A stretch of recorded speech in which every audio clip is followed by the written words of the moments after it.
দেখছেন ভাই, মেয়েটা চুরের মতো এদিক সেদিক তাকায় ভাতগুলা খাইতেছে। হ্যাঁ ঠিকই তুই বলছিস, মেয়েটা এভাবে চোরের মতো খাইতেছে কেন? আচ্ছা বিষয়টা আমার পরে দেখতেছি, এখন খেয়ে নেই। ভাই ঠিকই বলছে, আমরা আগে ভাতগুলা খেয়ে নিই। ভাই আমাদের বিল কত হয়েছে? আপনাদের দুজনের বিল হয়েছে 100 টাকা। এই যে নেন আপনার 100 টাকা। কি ব্যাপার, মেয়েটা দেখি টাকা না দিয়ে চুরের মতো চলে গেল। ভাই আপনাদের কি আজকে পার্সেল লাগবে না? না ভাই, আজকে আমাদের পার্সেল লাগবে না। তবে ভাই আপনাকে একটা কথা বলি, জি ভাই বলেন। ব্যবসা করলে একটু চোখ কান খোলা রেখে ব্যবসা করেন। হঠাৎ করে আজকে এই কথা কেন বলতেছেন ভাই? ভাই এই এলাকাটা চুর বাটপারে ভরা, তাই আর কি আপনারা বললাম। আচ্ছা ঠিক আছে ভাই, তাহলে আপনি থাকেন, আমরা যাই। বুঝলাম না আজকে হঠাৎ করে ওরা এমন কথা বললো কেন। যাই হোক, আমি হিসাবটা করে নেই।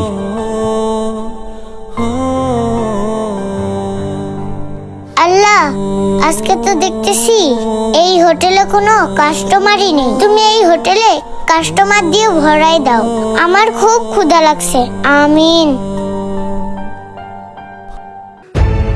কি ব্যাপার, মেয়েটা দিকে আজকেও এখানে আসছে?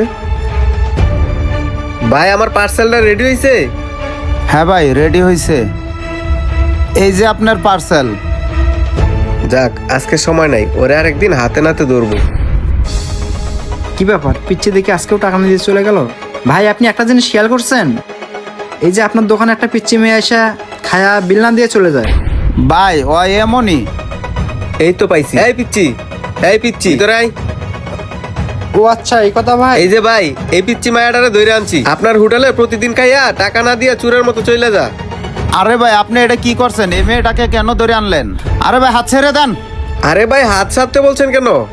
আপনার আমি বললাম না, এ প্রতিদিন ভাত খাইয়া টাকা না দিয়া চুরের মতো চলে যা। আল্লাহ, আজকে দেখি এই আঙ্কেল ওই আঙ্কেলকে সবকিছু বলে দিতেছে। আজকে আমি ওরে হাতে নাতে ধরছি, ধরে আপনার কাছে নিয়ে আসছি। জি ভাই, আমি ওই জিনিসটা লক্ষ্য করে দেখছি। যখন আপনার হোটেলে কোনো কাস্টমার থাকে না, তখন ও ওইখানে চুপ করে দাঁড়ায় থাকে। যখনই আপনার হোটেলে কাস্টমার ঢোকে, ও সেই পাকে ঢুকে ভাত খেয়ে টাকা না দিয়ে চলে যায়। ও ভাই, আপনার হোটেলে এসে যে প্রতিদিন এরকম করে, আপনার চোখে কি পড়ে না? আরে ভাই আপনারা থামেন না, আমি তো জানি ওই বিল না দেয়া প্রতিদিনই চলে যায়। এটা নতুন কিছু না। মামুনি তুমি এখন যাও তো যাও। আঙ্কেলটা মনে হয় অনেক ভালো। এটা কি করলেন ভাই আপনি? আমি আপনার ভালোর জন্য ওরে দইরা নিয়ে আসছিলাম, আর আপনি ওরে কিছু না বললে ছেড়ে দিলেন। আরে ভাই আপনাদের মতো অনেকেই আছে, এর আগেও আমাকে দু একজনে ধরায় দিয়ে গেছে। এখন ভাই এগুলা দেখতে দেখতে না দেখার বান করে থাকি। আর কেন বান করে থাকি সেটা কি আপনারা জানেন? না ভাই জানি না তো, কেন?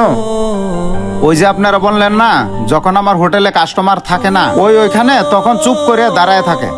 যখন কাস্টমার আসে তখন কাস্টমারের ভিড়ে তখন খাইয়া চলে যায়। আর আপনারা কি জানেন ওই প্রত্যেকদিন হোটেলের সামনে এসে কি করে?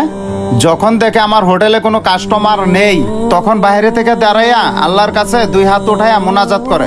ওই আল্লাহর কাছে দোয়া করে আমার হোটেলে যেন ভরপুর কাস্টমার থাকে। তখন মনে হয় আল্লাহ তাআলা ওর দোয়া কবুল করে, আর আমার হোটেলে ভরপুর কাস্টমার হয়ে যায়। আর এতে করে আমার হোটেলে অনেক বেচা কিনি হয়, ওয়ও 2 মুঠ খাইতে পারে। তাই ভাই আমি ওকে কিচ্ছু বলি না। রিজেকের মালিক তো একমাত্র মহান আল্লাহ তাআলা।